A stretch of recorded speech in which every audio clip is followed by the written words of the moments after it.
모세의 정신. 모세는 과연 누구였을까요? 기구한 출신 배경을 지닌 채 태어났던 모세는 이스라엘인이었을까요? 아니면 애굽인이었을까요? 첫 돌도 아직 지나지 않은 모세는 자신도 모르는 채 히브리 노예의 신분에서 애굽 공주의 아들이 되었습니다. 하지만 출생의 비밀을 알게 된 청년 모세는 정체성의 혼란을 겪을 수밖에 없었으며 그 혼란은 모세에게 새로운 운명으로 덮쳤습니다. 모세의 기구한 운명은 결국 그를 사막으로 내몰았고 모세는 또 다른 인격체로서 40년 세월을 사막에서 보냈었습니다. 하지만 출생의 비밀로 말미암아 모세는 새로운 꿈을 품게 되었습니다. 모세의 거친 운명은 모세에게 꿈을 주었고 새로운 인격이 되었으며 새로운 인격은 그의 꿈속에서 새로운 이상을 품게 되었습니다. 즉, 모세의 꿈은 모세의 정신 속에서 이상이 되었고 그의 이상은 결국 신의 계시로 나타나게 되었습니다. 세상을 등지고 40년을 광야에 숨어있던 동안에도 젊은 모세의 꿈은 그의 정신 속에 비밀리 간직되어 있었고 그의 꿈에 대한 간절함은 불붙은 떨기나무 가지에 굴러다니는 소리로 말미암아 여호와의 계시를 증명하려고 했었습니다.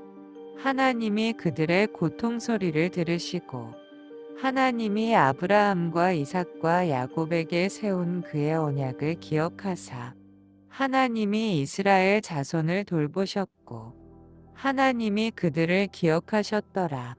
출애굽기 제2장 24절과 25절. 떨기나무 가지 속에 숨어 있었던 여호와는 모세의 정신 속에서 간절한 꿈이 만들어낸 그의 이상으로 말미암아 마침내 여호와의 계시로 나타나게 되었습니다. 하지만 모세는 자신과 자신의 조상, 그리고 하나님과의 관계에 대한 이중의 정체성 혼란을 그의 정신 속에서 끈질기게 극복해야만 했었습니다. 그럼에도 불구하고 모세에게는 아무것도 가진 것이 없었습니다.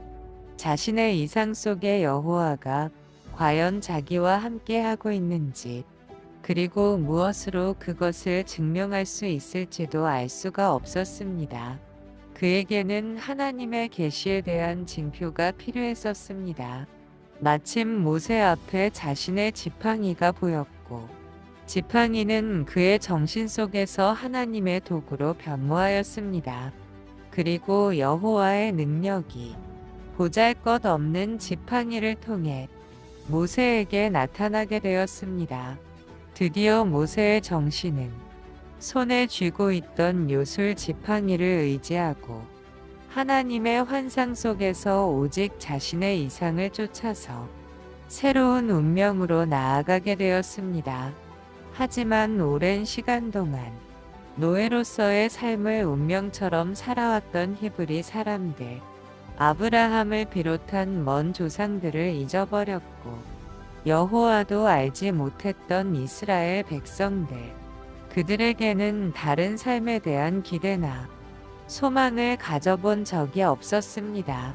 더욱이 그들은 자유에 대한 의지도 없었고 아무런 용기나 애굽에 대한 증오심조차도 없었던 백성들이었습니다.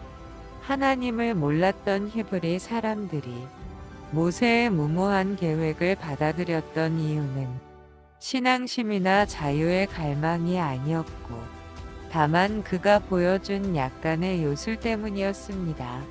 아론이 여호와께서 모세에게 이르신 모든 말씀을 전하고 그 백성 앞에 이적을 행하니 백성들이 믿으며 출애굽기 제4장 30절. 하지만 그 백성들은 바로의 신하들로부터 더욱 심한 고통을 당하였고 이내 모세와 아론을 증오하기 시작했습니다. 너희가 우리를 바로의 눈과 그의 신하의 눈에 미운 것이 되게 하고 그들의 손에 칼을 주어 우리를 죽이게 하는도다. 출애굽기 제5장 21절. 하지만 모세의 정신에는 거듭되는 애굽 백성들의 엄청난 재앙에 대해서는 어떠한 연민도 없었습니다. 그럼에도 불구하고 꺾이지 않는 바로의 완고함조차도 모세의 정신은 여호와의 탓으로 돌려버렸습니다. 히브리 사람들은 애굽 백성의 고통과 절규에 안도의 숨을 쉬었으며 오히려 기뻐했음이 분명합니다. 심지어 그들은 애굽인들에게 덮친 재앙을 이용하여 재물을 강도질할 수 있는 기회로 삼았습니다. 이토록 영혼조차 없었던 이스라엘 백성들은 파렴치한 집단 이기주의로 모세의 요술에 현혹되어 아무런 생각도 없었고 어떤 계획도 없이 모세와 지팡이를 따라 나섰습니다. 그 백성들은 모세의 요술 지팡이에 대한 두려움은 있었을지 몰라도 여호와에 대한 어떠한 동경도 없었고 아무런 경외심도 갖고 있지 못했습니다. 하지만 비겁하고 나약한 정신으로 해방을 맞이했던 히브리 사람들은 사막에 나아가서 굶주림과 목마름을 겪을 때마다 오히려 애굽을 떠나 온 것을 계속 후회하고 모세를 원망하였습니다. 여호와는 모세의 정신에만 나타났었고 바로와 애굽 사람들과 심지어 이스라엘 백성들의 정신에도 하나님이란 존재는 없었습니다. 그리하여 모세의 정신은 십계명의 엄격한 규율로 다시 태어났고 시내산의 험준한 산새와 구름들까지 십계명의 준엄한 신성을 세우는 데 필요했을지 모릅니다. 모세는 그의 십계명으로 백성과 그들의 후손들을 구속하고 가르쳤으며 십계명으로 거듭난 모세의 정신은 오늘날 기독교와 유대교 그리고 이슬람교의 유일신의 정신으로 명맥을 이어오고 있습니다.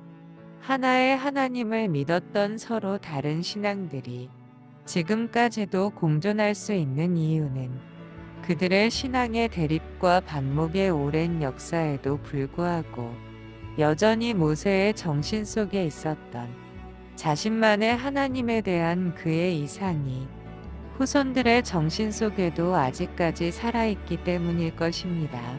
끝까지 들어주셔서 감사합니다.